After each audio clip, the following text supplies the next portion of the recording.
कि सैया ने देखा ऐसे मैं पानी पानी हो गई। आप लोग को देखना है कि अक्षरा जी कैसे पानी पानी हुई है मेरे देखने से। बहुत अच्छा काम किया उन्होंने।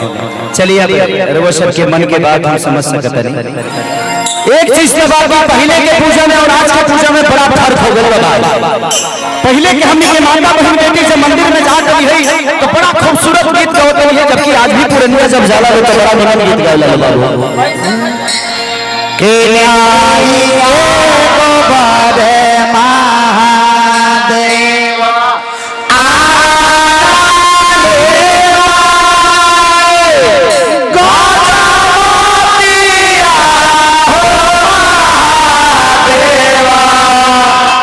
चौला पुराए सूर्य शिवा शिवा के द्वार चौला महादेव वही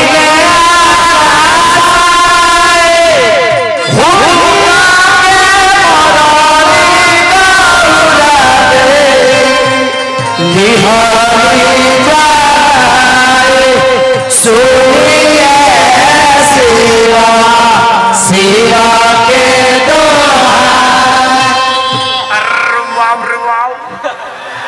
दे मौसी आहे चमैनिया के चमड़ा कहाँ बा तब से ढबड़ ढबड़ कइले बा। जी जी जी जी हेलो हेलो हेलो हेलो। देखिए आप लोगों से मेरा अनुरोध है, अगर आप चाहते हैं कि कार्यक्रम चले तो कृपा करके बल्ले से पीछे हट जाइए, वरना आपको शांत कराने की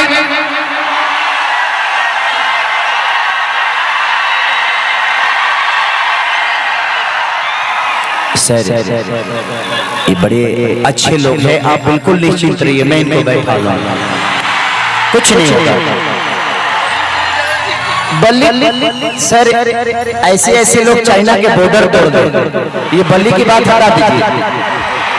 आप लोग से निवेदन है कि देखिए ये व्यवस्था आप सबके लिए ही की गई है, तो आप लोग थोड़ी सी संयम बना के रखिए और प्यार से, ताकि किसी को लाठी डंडा चलाने की जरूरत ना पड़े, क्योंकि ये लाठी अगर आपको लगता है तो लगता है कि खेसरिया को कोई मार रहा है, इसीलिए मैं नहीं चाहता।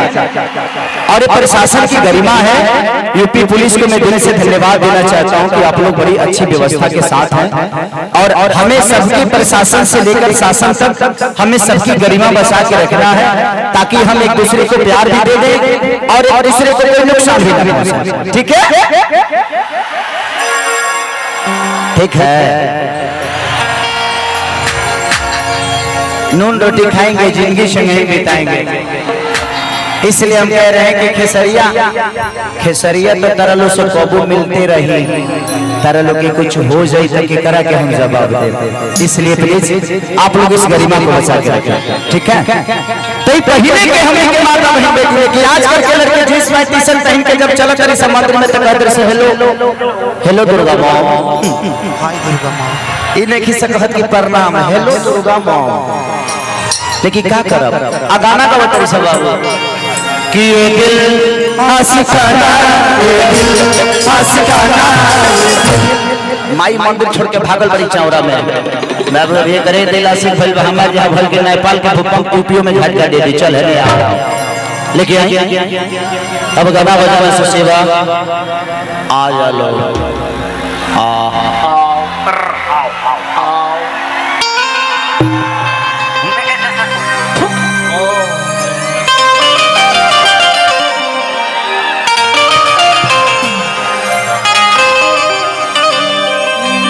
ये है बबुआ खुश कपे जलेना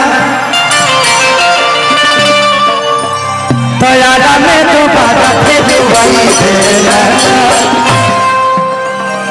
कि हमारा जवाना के कहानी बड़ी यार का कौन रंग के हो छुए के जुगाड़ बा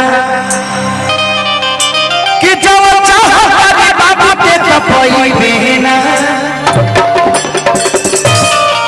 अरे कोई बेरा तो बबुआ के खुशी को जाइए प्यारा में दोबारा फिर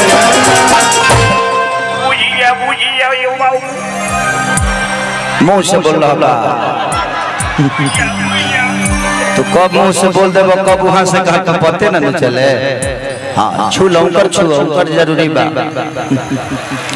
आओ है ने आओ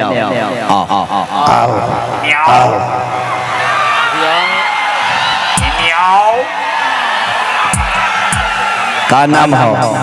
काजल।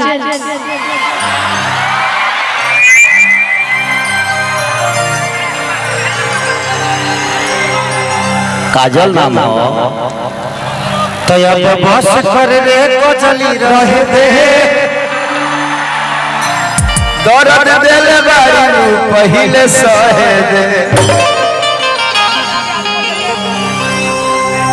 बहुत अच्छा काजल, आपका एक क्लिप देखा था मैं, आपने एक मेरे गाना पे डांस किया था कि घाम लगा घाम ना कि तू तो बहरा में करे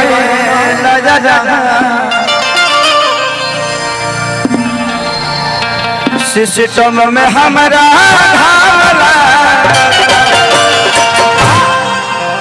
उसी पे इसका एक रील वायरल हुआ था कि बोलो